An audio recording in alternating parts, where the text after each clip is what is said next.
Oh, hey, sorry about that. I was just doing a little,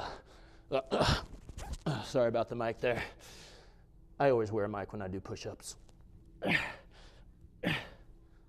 I always wear a mic when I do push-ups. Yeah, if you don't, no one's gonna hear you sweat.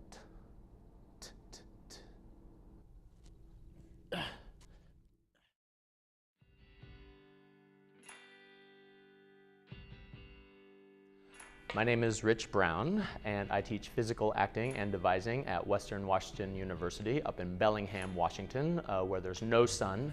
So I come to Texas every year for WildWind to get all the sun, and this is my 5th year at WildWind. Well, the first 2 years, Mark Charney was interested in focusing specifically on devising, collaboratively creating new theater, and that's one of my research areas and where I work. But now we're moving that towards the Marfa Intensive. So in year 3 of WildWind, that's when Michael Legg, artistic director, kind of came in and started focusing on developing new plays, as well as having a path for actor training and design student training and dramaturgy and playwriting going right along with it. So it's become this focus on play development, new play development, student plays, as well as professional plays, but it's maintained that idea of bringing in guest artists from across the country, people who are doing interesting work and working with students collaboratively so they're in the experience of developing new work.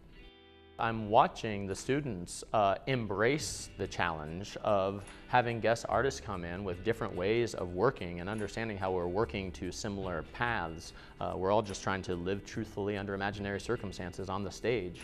And to see them openly embrace a new way of working. That's something that I've always admired and really appreciated about the work here at Texas Tech, and why I keep coming back year after year is the students here are willing to jump in and to push, but to push their bodies and to push their spirits and to push their voices in ways that's outside of their comfort zone, and to embrace that discomfort, to understand like that's where art is made, in this area of discomfort. So watching them have the courage to go into those areas is what keeps bringing me back.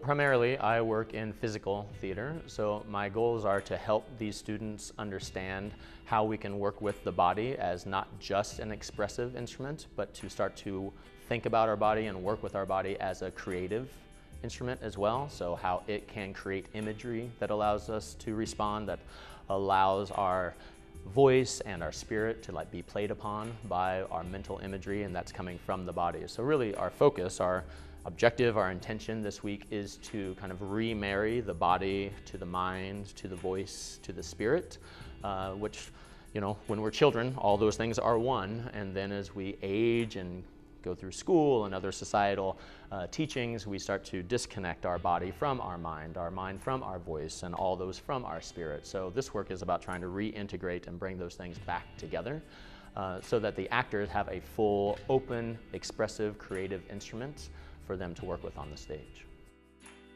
I mean, I've been a guest at a number of universities, and I do think that WildWind is very unique in the range and diversity of artists that it brings in to expose students to in this intense 4-week period. So the students, I think in a good way, are being bombarded with a lot of different thoughts and theories and practices about where contemporary theater is right now. So we're focusing on not actually the present, where theater is now, but also the future. So students are working with playwrights that have just recently exploded or are about to explode, and they're like developing their plays here, being a reader in their plays, and they're working on new ideologies and also practices in the studio that are current right now. Or, you know, these are, at least from what I'm teaching, coming from people who are alive and still developing their processes and their methodologies. And so this is a living, breathing, organic journey that we're all on together, instead of like, here's a set codified system, you'll do this, then you'll do that, you'll do that. There's like forever developing and growing, and therefore very alive.